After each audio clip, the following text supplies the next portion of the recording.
playing a blinder for the promotion of the fight. I mean, a little bit annoying. I mean, unfortunately, if I could fight, I'd want to give him a slap myself, but that's not going to happen. So Conor's fired up. I mean, honestly, I've never seen someone put themselves through what he is putting himself through in training camp. He's going to be like a caged animal when that bell goes on April 26th. Advantage in size, but he makes up for it in attribute, hunger, youth, tenacity, volatility, and he is in camp with his dad, grafting and dreaming every day of violating Chris Eubank Jr. on April 26th and doing it in spectacular fashion. Eubank Jr. Conor Benn fight does absolutely nothing for me. Really? Yeah, Chris Eubank Jr. lost to George Groves, he lost to Billy Joe Saunders, he doesn't box, he boxes once a year. He looked terrible in his last fight. He was slow with his jab, he was leaving his chin in the air, his balance looks like it's gone. He's 36 years old, talking about fighting Canelo Alvarez and taking on all these top, he was talking about Triple G for a while, who's now gone 40 and retired. Chris has to start the favourite because of where he's positioned, but he's getting older now, and Conor Benn is young, and there's a lot on the line for him, and I think it's a coming-of-age fight for Conor. We'll see now just how good he is. Is he good enough? Can he compete at that level? Because Chris has always sort of been there or thereabouts, world level, so it's an interesting fight. The problem with Eubank's record is this, Spencer. Said Conor Benn, so I'd have to lean towards Chris. For what reason? Because his last fight, I wasn't impressed, but he's been more active, he's been busier, and so therefore you've got to lean towards. I would lean towards Chris for that reason. If Conor's career had carried on the way it carried on, then I'd say Conor, because I think he was one of the fastest developing fighters I'd ever seen in the UK. It's going to be a great fight, I really do, and both boys want to win this fight badly, obviously for their name and for their fathers, and I believe that it's going to be a great fight, but I strongly believe that my man will come out the victor of the fight, and but I'm looking forward to it. It'll be a momentous occasion, and I'm sure all the fans are looking forward to it as well. And the jab, crucial. I think out of the two, Conor has the better jab. At times, Eubank Jr.'s jab's been non-existent. We see him starting to use his jab a little bit more under his short time with Roy Jones, but it's a shot that he neglects. So, yeah, I think variation, certainly from Conor Benn, is going to be much needed on April 26th. I just feel like Eubank, the only way Eubank will lose is if he's weak at the weight, and that might be the reason why he's weak at the weight, so it could be a big part of it. Who do you think wins? What's your prediction on that fight? I just feel like Eubank's the bigger guy, and if he's strong at the weight, then I feel like he should win. But that's the big question: is he going to be strong? Because I think you've got to say Eubank Jr. is a pretty strong favourite. But I was speaking to Nigel Benn at the press conference at Tottenham Hotspur, and I thought I better not sit around him too long, because his confidence, he was that confident that he almost swayed me. It's very infectious when you've got someone totally believing in themselves or their son. Again, another historic fight. Wow. Again, I don't like sitting on the. I'm gonna sit on the fence on that one, and I'm close with both parents. I'm gonna sit on the fence. All I can say on that one: may the best man win. It's going to be a terrific fight. Conor Benn? What's Conor Benn done?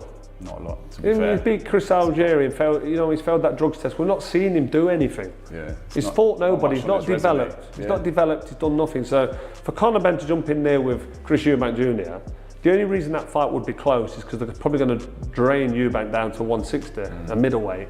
And then, but Conor Benn's having to come up from 147. Yeah. So gap there. It's not an exciting fight. He don't prove anything. Chris Eubank Jr. has to start the favourite. He's the bigger guy of the two. He's been the more tested of the two. He's boxed at a higher level. Conor Benn has had his troubles outside of the ring with the two foul test that put him inactive. I mean, I know he had a couple of low-key fights, but not very active, not as active as he'd like to have been. He was boxing at 147. This is now up at 160. Anyone that will think, well, it's not that much of a jump. Trust me, it is. For boxers, it's a huge jump. And Chris is a guy coming down from 168. He boxed George Groves at 168 in the World Super Series. Yeah.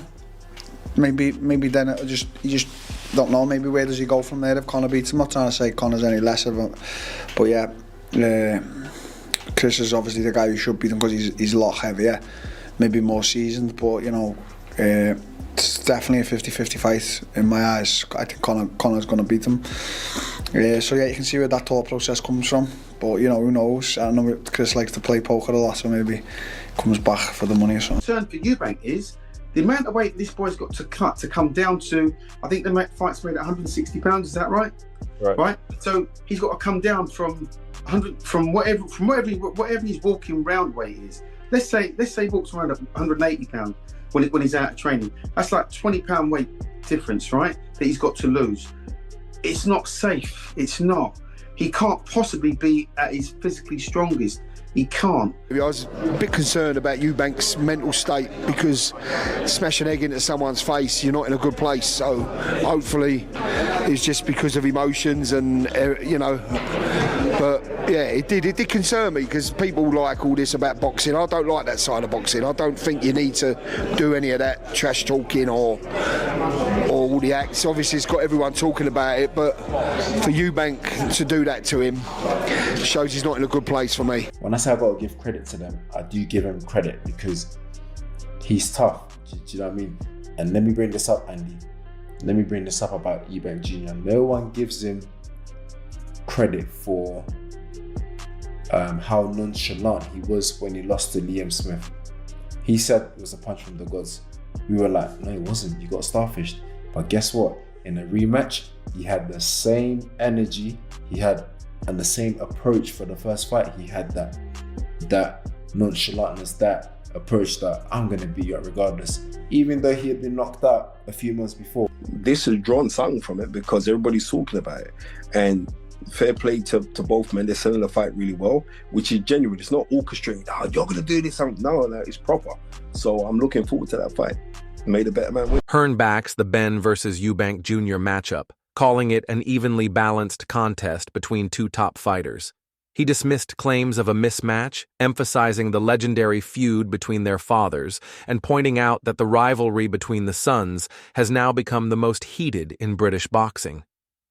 Hearn believes that the personal history between the families adds a unique layer of intensity to the fight, making it more than just a clash of athletes. It's a battle of legacies. This makes the bout not just exciting, but also significant in the context. Circuses and what you're a fool to buy into. It's a really good fight.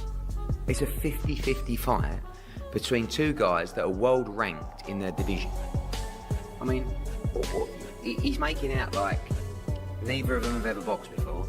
They're both used to this. It's a mismatch. It's not. It's a 50-50 fight between two world-ranked fighters who, by the way, fathers happen to be Nigel Benn and Chris Eubank, who had the biggest rivalry ever in British boxing, and, by the way, whose sons now have, by far, the biggest rivalry in British boxing history. Teddy Atlas praised Eubank Jr.'s ability to control the distance when focused, emphasizing his sharp boxing skills with the right mindset. He also admired Benn's blend of aggression and disciplined defense, noting how the contrast in their fighting styles adds a fascinating dynamic. Probably Eubanks, wants to probably keep it on the outside as much as he can and use his skill sets to, use his hand speed and his ability to throw counter punches and, punches from different angles. He needs space, or space accommodates him pretty well and favors him pretty well when he has that space to do that. And I would think that Ben would like to take that space away, like to kind of work his way in and maybe go to the body like a better BF with a Bevo, take the legs away. To the matchup. The clash of these approaches promises an exciting and unpredictable fight. McGuigan favored Conor Benn in the upcoming clash, citing Eubank Jr.'s compromised durability after his knockout loss to Liam Smith. While he acknowledged Eubank's toughness and size, McGuigan believed Benn's speed and power would give him the edge in this matchup. He argued that Benn hits harder than Smith, which could be a crucial factor in exploiting any weaknesses in Eubank's defense. McGuigan. Great fight. I would pick Ben at the minute simply because Eubank was cracked by Liam Smith, and you know he was never cracked before, and it's a summary for me. He had a great chin up to then, and then he was knocked out, and it's never quite the same again. I think Ben is a more explosive fighter than Liam Smith. He's faster. He punches hard, but then, you know, a good big one will always beat a good little one, you know, all those cliches. But I just think I would give Ben the edge. But, you know, you also emphasized that Ben's ability to close the distance and land explosive shots would put Eubank under pressure, making it difficult for him to control the fight. Meanwhile, Gareth A. Davies stated that the fight between Conor Benn and Eubank Jr. has never been bigger, especially after Ben's drug test controversy. He expects Ben to come out aggressive early, driven by frustration, but believes Eubank's experience against tougher opponents will give him the edge. Despite Eubank's age and knockout loss to Liam Smith, well, it's bigger than it ever was. It's 3 times bigger than it was before the 2 positive clomiphene tests. Ben's dangerous early in that fight, in my view, because he's coming with all that stinging venom and kind of pent-up aggression that he's developed over the last 2.5 years. But I think Eubank's fought the better level of opponents, even though he's aged 2.5 years and he's been knocked out by Liam Smith. Davies predicts Eubank will win on points. He argued that Eubank's ability to withstand pressure, combined with his superior ring craft, will help him navigate through Ben's early onslaught and ultimately secure a decision victory in what promises to be an intense and high-stakes battle. The drama surrounding Chris Eubank Jr. versus Conor Benn is about to hit an all-time high, and the anticipation couldn't be greater. Both fighters bring their unique strengths to the table, but only one will come out on top when the bell rings. Eubank Jr.'s technical prowess and powerful physique might just be the edge he needs, while Ben's raw aggression and hunger for redemption could lead to a shocking upset. The stakes are higher than ever, and every fan is on the edge of their seat waiting to see who will dominate. Will Eubank Jr. prove his superiority, or will Ben silence the doubters with an explosive performance? The countdown to fight night is on, and the boxing world is bracing for an unforgettable showdown. So, what are your thoughts on this? Who do you think will emerge victorious, Chris Eubank Jr. or Conor Benn? We would love to hear your opinions, so make sure to share your thoughts in the comment section below. And don't forget to like the video, subscribe, and stay tuned for more updates on this epic rivalry.